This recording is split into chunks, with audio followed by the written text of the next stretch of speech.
Bonjour. Aujourd'hui, on va parler de la survie du couple. Ah eh oui, parce que dans le couple, il y a des règles qu'une fois qu'on les a bafouées, on les a violées, ben ça ne pardonne pas. Tant qu'il n'y a pas une réelle repentance et tant que vous ne mettez pas la parole de Dieu et le Saint-Esprit à l'intérieur. Donc, je vais vous démontrer avec la parole comment vous pouvez faire pour sauver votre couple, tout simplement, le réussir. Donc, je vous invite à lire Hébreux chapitre 14, verset 4, 1 Jean 3, 14. Par contre, dans l'ordre Hébreux 13 à 14, Éphésiens 5, 25 à 29, 1 Pierre 3, 7 à 8 et 1 Jean 3, verset 14. Donc, moi je vais vous dire Hébreux chapitre 13 qui me dit que le mariage, chapitre 13, verset 4, que le mariage soit honoré de tous et le lit conjugal exempt de souillure, car Dieu jugera les impudiques et les adultères. Donc le mariage a ses règles, qu'une fois que c'est violé, que vous le voulez ou pas, vous avez ouvert une brèche pour que le couple soit détruit. Et tant que vous n'associez pas Dieu à votre couple, vous n'associez pas la parole de Dieu à votre couple, tant que vous n'êtes pas à l'écoute du Saint-Esprit pour gérer les problèmes de votre couple, tôt ou tard, elle va casser. Pourquoi? Parce qu'avant tout, le mariage existe depuis l'époque d'Adam et Ève. C'est Dieu qui l'a créé. Ce n'est pas les hommes. Si aujourd'hui, croyants et non-croyants se marient, c'est parce qu'on est venu, on a trouvé ça. Mais c'est Dieu qui a créé ça. Et quoi de plus normal que quand il y a un problème dans ton couple, de se référer à ce Dieu-là pour savoir comment on fait pour sauver notre couple. Tout simplement. Et je continue. Je vais vous lire 1 Pierre. Donc j'avais dit 1 Pierre, chapitre 3, verset 8 à 7. 7 à 8. Alors, Marie, montrez à votre tour de la sagesse dans vos rapports avec vos femmes, comme avec un sexe plus faible. Donc attention, ici, on ne dit pas que la femme est de sexe faible, mais on dit comme. Donc comportez-vous comme si la personne qui est en face de vous, on va dire, bon, je vais prendre comme, par exemple, quand on prend l'exemple d'un enfant, on sait qu'on doit le ménager, on sait qu'on doit être plus doux, plus compréhensif, plus gentil. Donc, vous voyez un peu le sens. Hein? Donc je reprends. Marie, montrez à votre tour de la sagesse dans vos rapports avec vos femmes, comme avec un sexe plus faible. Honorez-les comme devant aussi hériter avec vous de la grâce. J'ai perdu la ligne. De la grâce de la vie. Qu'il en soit ainsi, afin que rien ne vienne faire obstacle à vos prières. Afin, vous entendez les hommes, hein? Donc vous devez être gentil, honorer vos femmes. Sinon, si vous êtes méchant, il y a obstacle dans vos prières. Ce n'est pas la peine de prier pour essayer de trouver une solution dans votre couple. Il faut d'abord régler le problème avec votre femme. Alors, afin, soyez tous animés des mêmes pensées et des mêmes sentiments. Plein d'amour fraternel, de compassion, d'humilité. Je reprends. Marie, montrez à votre tour de la sagesse dans vos rapports avec vos femmes, comme avec un sexe plus faible. Honorez-les, comme devant aussi hériter avec vous de la grâce de la vie. Qu'il en soit ainsi, afin que rien ne vienne faire obstacle à vos prières. Afin, soyez tous animés des mêmes pensées et des mêmes sentiments, pleines d'amour fraternel, de compassion, d'humilité. Donc vous voyez là que Dieu fait appel à votre bon sens, fait appel à vos sentiments. Parce qu'aujourd'hui, certains se marient seulement parce que, bon, j'ai réussi dans mes entreprises, donc il faut que je me marie. Bon, là, je parle d'un homme, par exemple, il faut que je me marie, il faut que je me pose, il faut que j'ai des enfants, donc il épouse la femme. Donc du coup, comme il a épousé une femme, pas parce qu'il aimait cette femme et qu'il voulait partager sa vie avec, donc il ne va pas faire le nécessaire pour honorer cette femme. Il ne va pas faire le nécessaire pour le traiter comme il aimerait qu'on le traite. Alors, bien-aimé dans le Seigneur, toi, en tant que mari, fais tout ce qu'il faut. Fais tout ce... La Bible dit honore-la, traite-la comme si... Voilà, donne-la une priorité. Chéris-la, aime-la. Traite-la comme tu aimerais qu'on te traite, tout simplement. Et on vous dit que le mariage soit honoré de tous. Mais qu'est-ce qu'on fait pour honorer le mariage, qu'est-ce qu'on fait? On évite l'infidélité. On est sincère dans sa démarche. Et surtout, il faut impliquer la parole de Dieu, le Saint-Esprit dans votre couple. Parce que c'est ce qui va vous souder quoi qu'il arrive. Parce que vous pouvez faire toutes les coachings que vous voulez. Vous pouvez faire tous les exercices que vous voulez pour comment sauver le couple, etc. À un moment donné, c'est une histoire spirituelle, le mariage. Qu'à un moment donné, tant que Dieu n'est pas impliqué, ça ne va pas marcher. Ça va être difficile. Vous allez traverser des périodes même toutes simples, mais qui vont réussir à casser votre couple. Parce que le Saint-Esprit est celui qui restaure n'importe quelle situation, qui restaure les couples, qui vous fortifie. Parfois, tu peux rester comme ça des années avec quelqu'un, tu ne ressens plus d'amour pour lui. Tu fais comment? Parce que imaginons que ça arrive, tu te maries aujourd'hui, oh ben je ressens plus d'amour parce que je vois tellement de divorces, on se demande mais qu'est-ce qui se passe? Oh je n'aime plus la personne, ok tu divorces. Tu te remaries, ça arrive encore, mais finalement tu vas te marier au moins 7 fois. Mais le Saint-Esprit restaure les cœurs. Si tu te rends compte que ton mari ne t'aime plus ou que ta femme ne t'aime plus, prends tes genoux, mets-toi à genoux, prie. Sois dans un endroit secret, dis, cher Saint-Esprit, je te laisse mon couple. Je laisse mon couple entre tes mains. Restaure-le. Redonne-nous cette joie-là qu'on avait au début, ou même plus que ça, pour sauver le couple. Avant d'aller plus loin et de continuer, donc c'est juste pour vous prévenir que pendant 2 jours, on ne va pas faire de vidéo.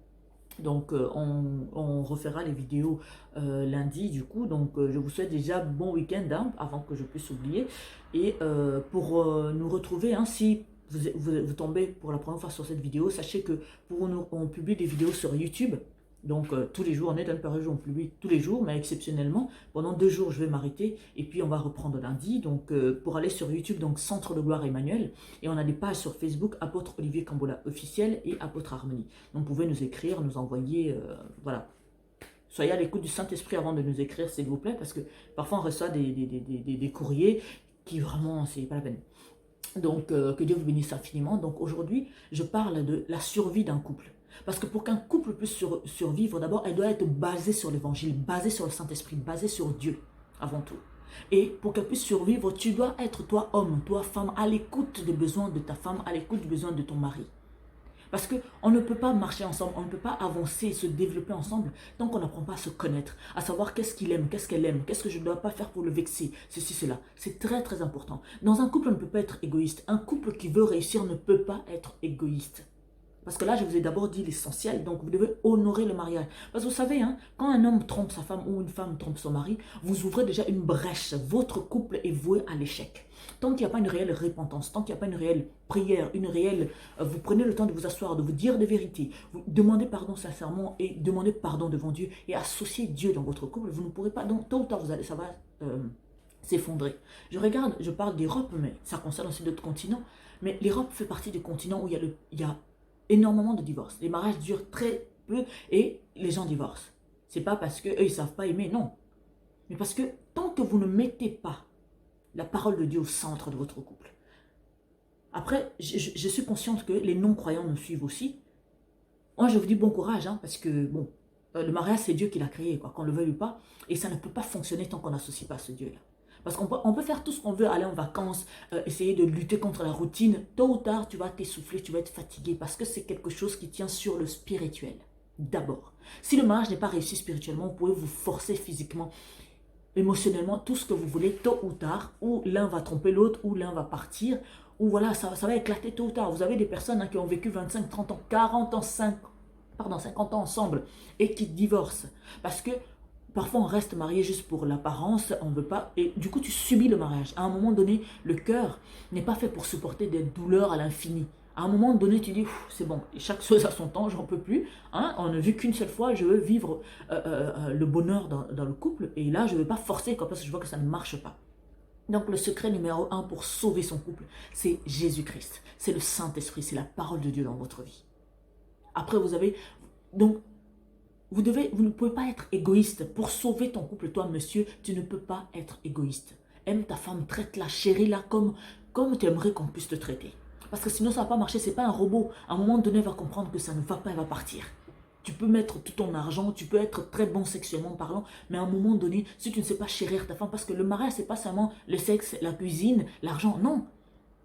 Il y a tous ces moments-là de partage qui soudent, qui fait qu'on crée notre univers, on crée notre couple, on crée notre façon de vivre, notre façon d'être, mais ensemble. et tout. Chérir la personne de temps en temps, avoir des mots gentils, des mots respectueux, des mots doux, pas seulement faire semblant devant les gens que tu respectes ta femme et que à la maison tu la traites comme une moins que rien, absolument pas. J'insiste beaucoup parce que les femmes savent très bien aimer même si on les fait souffrir. Mais un homme, souvent il est très détaché, surtout quand il part tromper sa femme, il va le tromper avec tellement de détachement qu'il ne va pas comprendre que la femme ne supporte pas et qu'elle veut partir, elle souffre de cela. Alors je vous en prie, ne soyez pas égoïstes messieurs. Bon là j'ai parlé un peu plus des messieurs, mais c'est valable pour les madames aussi. Donc ne soyez pas égoïstes, soyez à l'écoute et soyez aussi fidèles parce que l'infidélité crée des brèches sataniques dans votre couple et fait en sorte que non, tôt ou tard vous puissiez vous séparer. Donc, restez fidèles.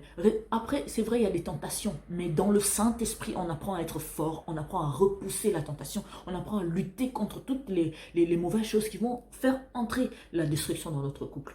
Que Dieu vous bénisse infiniment. Je vous souhaite vraiment un très bon week-end. Sauf erreur de ma part, on doit être vendredi aujourd'hui. Ouais, c'est ça. Donc, en tout cas, très bon week-end à vous, à tous les couples. Donc, passez des bons moments ensemble, partagez des moments ensemble, parler, communiquer, c'est vraiment très important. Parce que, faut pas vous étonner que tôt ou tard, quelqu'un se lève et part. Parce que s'il n'y a pas de communication, ben, l'autre est en train de subir le mariage. Toi, tu es là à l'aise, tu fais ta vie, alors que l'autre est en train de subir. Ça ne sert vraiment à rien. Si tu veux vraiment te marier et rester marié, apprends d'abord à aimer les autres. Apprends à être très généreux. Parce que si tu es égoïste, hein, donc tôt ou tard, tu vas finir seul. Donc, apprends à être aimant, ne pas être égoïste, chérir l'autre, apprendre à connaître l'autre, à satisfaire l'autre. Il faut d'abord que tes propres besoins doivent passer après. Il faut que le bonheur de ta femme passe avant tout. Il faut que le bonheur de ton mari passe avant tout. C'est très important. Parce que quand deux personnes sont mariées et que l'un veut le bonheur de l'autre plus que son propre bonheur et que c'est réciproque, croyez-moi, vous avez déjà réussi 50% de votre mariage. Et l'autre 50%, le spirituel. Ça, c'est quelque chose qu'on ne peut pas nier, on ne peut pas mettre de côté. Que tu le veuilles pas, que tu sois athée, que tu sois... C'est pas pour rien que vous avez des mariages, que les gens divorcent. Tu vas me dire que, ah oui, mes parents ont vécu toute leur vie. Mais tu ne sais pas si l'un a subi le mariage. Tu ne sais pas si dedans, chacun a souffert ou pas. Parfois, les parents ne nous disent pas tout. Parce qu'ils ne veulent pas qu'on puisse avoir peur et qu'on refuse de se marier. Le mariage parfait, c'est en Christ. Le mariage où on essaye de survivre par notre propre force, ah, ça c'est le mariage que les gens n'associe pas Dieu. Et moi, je vous dis en tout cas, bon courage pour ceux qui ne veulent pas associer Dieu dans leur mariage, parce qu'il y a des mariages même où quelqu'un prie à fond, mais comme l'autre ne veut pas changer, veut marcher dans des bêtises, bah, tôt ou tard, tu es obligé de partir. Alors, laissez votre mariage entre les mains de Dieu. Ne soyez pas égoïstes, chérissez-vous les uns les autres. Tu dois souhaiter ton bonheur plus que le bonheur de l'autre, donc de ton partenaire, plus que ton propre bonheur, pour que vous puissiez aller de l'avant. Et aussi, faites attention, vous avez certains partenaires, tu peux lui donner tout l'amour, le chérir, être là pour lui, mais il s'avère être vraiment le mauvais et le plus ingrat des partenaires. À partir de là, bon, vous avez peut-être fait un mauvais choix. Dans ce cas-là, soyez à l'écoute du Saint-Esprit pour savoir comment vous pouvez y remédier. Il y a certains couples qui peuvent encore être sauvés avec la prière. D'autres qui sont déjà voués à l'échec parce qu'il y en a un qui ne veut vraiment plus rien faire d'effort. Ben dans ce cas-là, faut pas baisser les bras, il ne faut pas désespérer. Dieu restaure tout. Et même si, vous connaissez le passage qui dit la gloire du deuxième maison sera plus que celui de la première. Ok, si ton mariage n'a pas marché, si la personne n'a pas fait d'effort, n'a pas vu ta valeur, c'est pas grave. Demande à Dieu de t'envoyer une personne qui connaît ta valeur, une personne qui va te booster, une personne que vous allez être en osmose, vous allez fusionner ensemble et évoluer ensemble. Parce qu'un mariage où on est mal, oh croyez-moi, c'est l'enfer. Sincèrement, et je sais de quoi je parle. Que Dieu vous bénisse infiniment. Restez attachés à Dieu. Que votre priorité soit d'abord Dieu. Et laissez votre mariage entre les mains de Dieu. Soyez bénis infiniment. Je vous dis à très bientôt. Et je vous laisse vraiment méditer ces versets qui sont vraiment très importants, qui vont restaurer votre couple. Je vais vous le redonner. Donc, Hébreux 13, 4, Éphésiens 5, 25 à 28, 1 Pierre 3, 7 à 8, vous avez 1 Jean 3, verset 14. Et moi, je vous dis à lundi, bon week-end, profitez de la vie, faites-vous plaisir, ne soyez pas égoïste, pensez à l'autre, mais aussi à vous-même. Il ne faut pas non plus vous oublier, parce que parfois, on a tendance à s'oublier complètement, vivre pour l'autre, et un jour si l'autre décide de partir, en plus il se permet de partir, vous vous retrouvez, vous vous rendez compte que vous n'avez rien, vous avez tout perdu en amour, en dignité, en respect de soi, en confiance en soi, etc. Bref, l'objectif de cette vidéo en tout cas c'est de vous dire, Pour sauver votre mariage, vous avez besoin de l'évangile, vous avez besoin de Jésus-Christ, vous avez besoin du Saint-Esprit dans votre mariage. Et surtout ne pas être égoïste, rester fidèle parce que l'infidélité fait entrer des mauvaises choses dans le couple. Des démons qui font que quoi qu'il arrive, vous allez vous séparer, vous n'allez pas être épanoui dans votre mariage. Dieu vous bénisse infiniment, je vous aime très fort. C'était l'apôtre Harmonie, je vous dis à lundi. Ciao.